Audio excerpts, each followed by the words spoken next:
YTV.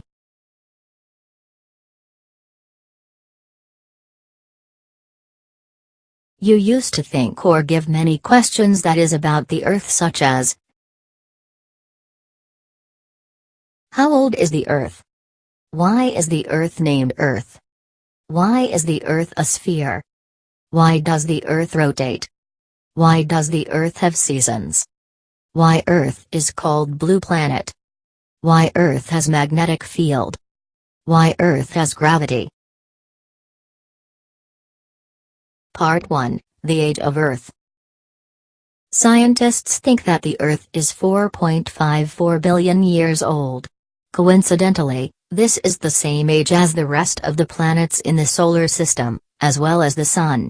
Of course, it's not a coincidence. The Sun and the planets all formed together from a diffuse cloud of hydrogen billions of years ago. In the early solar system, all of the planets formed in the solar nebula, the remnants left over from the formation of the Sun.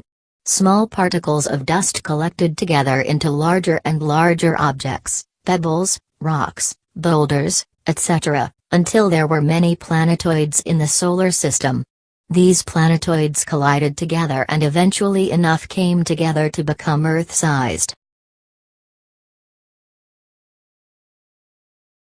At some point in the early history of Earth, a planetoid the size of Mars crashed into our planet. The resulting collision sent debris into orbit that eventually became the Moon.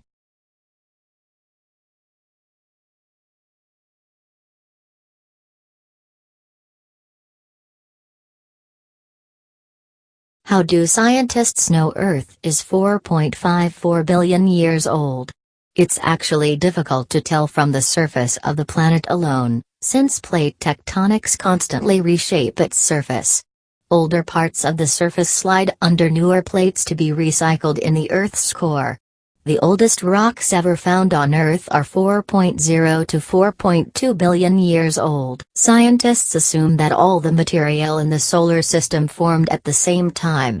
Various chemicals, and specifically radioactive isotopes, were formed together. Since they decay in a very known rate, these isotopes can be measured to determine how long the elements have existed. And by studying different meteorites from different locations in the solar system, scientists know that the different planets all formed at the same time. Failed methods for calculating the age of the Earth.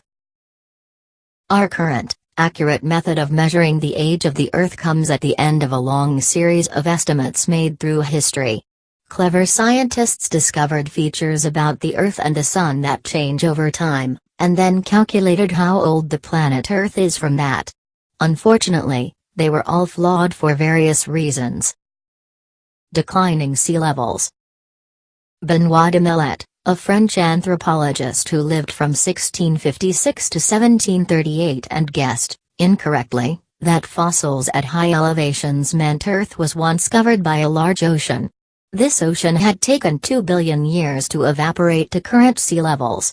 Scientists abandoned this when they realized that sea levels naturally rise and fall. Cooling of the Earth. William Thomson, later known as Lord Kelvin, assumed that the Earth was once a molten ball of rock with the same temperature of the Sun, and then has been cooling ever since. Based on these assumptions, Thomson calculated that the Earth took somewhere between 20 and 400 million years to cool to its current temperature.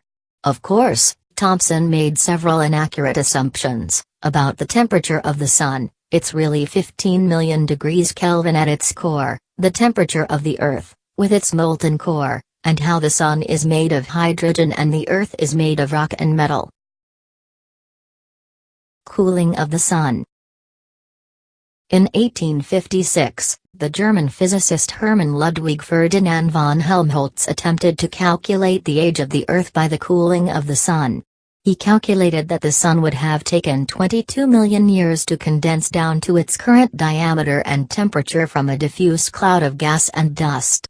Although this was inaccurate, Helmholtz correctly identified that the source of the Sun's heat was driven by gravitational contraction. Rock erosion. In his book, The Origin of Species by Means of Natural Selection, Charles Darwin proposed that the erosion of chalk deposits might allow for a calculation of the minimum age of the planet. Darwin estimated that a chalk formation in the Weald region of England might have taken 300 million years to weather to its current form. Orbit of the Moon. George Darwin, the son of Charles Darwin, guessed that the Moon might have been formed out of the Earth, and drifted out to its current location. The fission theory proposed that the Earth's rapid rotation caused a chunk of the planet to spin off into space. Darwin calculated that it had taken the Moon at least 56 million years to reach its current distance from Earth.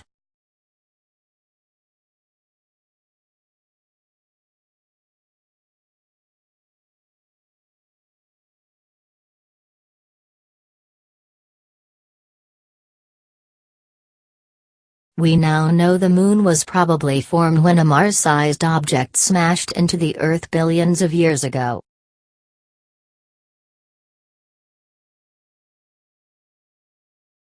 Salinity of the ocean. In 1715, the famous astronomer Edmund Halley proposed that the salinity of the oceans could be used to estimate the age of the planet.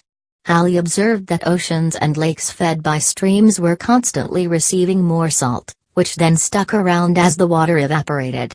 Over time, the water would become saltier and saltier, allowing an estimate of how long this process has been going on.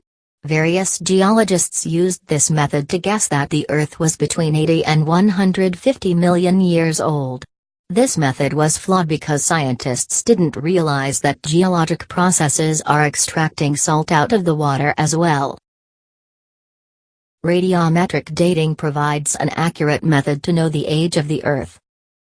In 1896, the French chemist Henri Becquerel discovered radioactivity, the process where materials decay into other materials, releasing energy. Geologists realized that the interior of the Earth contained a large amount of radioactive material, and this would be throwing off their calculations for the age of the Earth. Although this discovery revealed flaws in the previous methods of calculating the age of the Earth, it provided a new method, radiometric dating. Geologists discovered that radioactive materials decay into other elements at a very predictable rate. Some materials decay quickly, while others can take millions or even billions of years to fully decay. Ernest Rutherford and Frederick Soddy, working at McGill University, determined that half of any isotope of a radioactive element decays into another isotope at a set rate. For example, if you have a set amount of thorium-232, half of it will decay over 1 billion years, and then half of that amount will decay in another 1 billion years. This is the source of the term half-life. By measuring the half-lives of radioactive isotopes, geologists were able to build a measurement ladder that let them accurately calculate the age of geologic formations, including the Earth. They used the decay of uranium into various isotopes of lead. By measuring the amount of 3 different isotopes of lead, Pb206, Pb207, and Pb208 or Pb204, geologists can calculate how much uranium was originally in a sample of material. If the solar system formed from a common pool of matter, with uniformly distributed Pb isotopes, then all objects from that pool of matter should show similar amounts of the isotopes. Also, over time, the amounts of Pb206 and Pb207 will change because as these isotopes are end products of uranium decay. This makes the amount of lead and uranium change. The higher the uranium to lead ratio of a rock, the more the Pb206/Pb204 and Pb207/Pb204 values will change with time. Now, supposing that the source of the solar system was also uniformly distributed with uranium isotopes, then you can draw a data line showing a lead to uranium plot and, from the slope of the line, the amount of time which has passed since the pool of matter became separated into individual objects can be computed. Bertram Boltwood applied this method of dating to 26 different samples of rocks, and discovered that they had been formed between 92 and 570 million years old, and further refinements to the technique gave ages between 250 million to 1.3 billion years. Geologists set about exploring the Earth, seeking the oldest rock formations on the planet. The oldest surface rock is found in Canada, Australia, and Africa, with ages ranging from 2.5 to 3.8 billion years. The very oldest rock was discovered in Canada in 1999, and estimated to be just over 4 billion years old. This set a minimum age for the Earth, but thanks to geologic processes like weathering and plate tectonics, it could still be older. Meteorites as the final answer to the age of the Earth. The problem with measuring the age of rocks on Earth is that the planet is under constant geological change. Plate tectonics constantly recycle portions of the Earth, blending it up and forever hiding the oldest regions of the planet. But assuming that everything in the solar system formed at the same time, meteorites in space have been unaffected by weathering and plate tectonics here on Earth. Geologists used these pristine objects, such as the Canyon Diablo meteorite, the fragments of the asteroid that impacted at Barringer crater, as a way to get at the true age of the solar system, and therefore the Earth.